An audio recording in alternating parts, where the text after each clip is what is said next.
తమిళనాడు టీవీకి విజయ్ మీద గేమ్స్ అప్పుడే స్టార్ట్ అయిపోయాయి.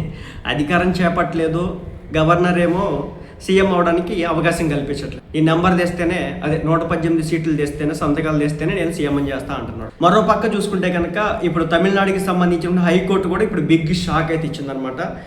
విజయ్ మీద ఒక కేసు అయితే నమోదైందనమాట. సో ఆ ఎఫ్ఐఆర్ నమోదు చేయాలన్న మద్రాసు హైకోర్టు దేనికోసం అంటే పులి అని ఒక సినిమా వచ్చింది అప్పట్లో, దీన్ని పాన్ ఇండియా లెవెల్లో రిలీజ్ చేసినారు. సో ఈ సినిమాకి సంబంధించి ఎవరైతే విజయ్ ఉన్నాడో తన పారితోషికంకి సంబంధించి, రెవెన్యూస్కి సంబంధించి పెద్ద మొత్తంలో రెమ్యునరేషన్ తీసుకోగా కొన్ని కోట్లు తక్కువ చేసి చూపించాడు అనమాట. దీని మీద ఇతని మీద కేసు అయింది. సో దీంతో ఇప్పుడు మరోసారి ఇలా ఆయన మీద కేసులు తిరగదోడడం అయితే జరుగుతూ ఉంది.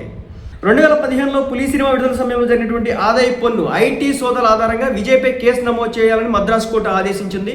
విజయ్ తన ఆదాయాన్ని తక్కువగా చూపించారని, సుమారు 15 కోట్ల రూపాయల అదనపు ఆదాయాన్ని స్వచ్ఛందంగా వెల్లడించలేదని ఐటీ శాఖ ఆరోపించింది.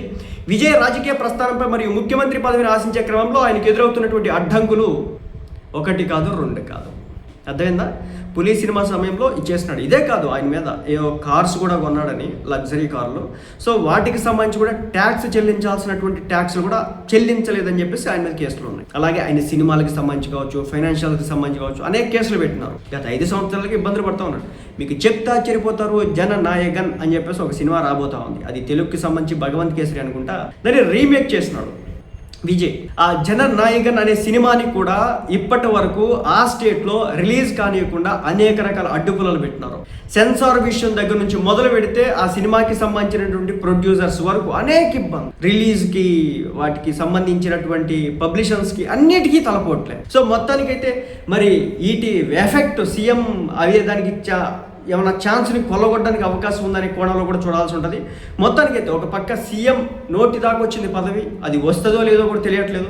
ఏఐడిఎంకే కలిస్తే ఏమవుతుందో కూడా అర్థం కావట్లేదు ఒక పక్క. రెండో పక్క చూస్తే కనుక వరుస కేసులు పెడతా ఉన్నారు. ఈడీ కేసులు కావచ్చు, ఏసీబీ కేసులు కావచ్చు, ఇలా రకరకాల కేసులు అయితే పెట్టడం అయితే జరుగుతూ ఉంది. సో మరి ఆ తమిళనాడు రాజకీయం ఎంత రసవత్తరంగా ఉంటుందో, సో మా ఆంధ్ర రాజకీయం చూసిన తర్వాత ఇప్పుడే అర్థమవుతా ఉంది.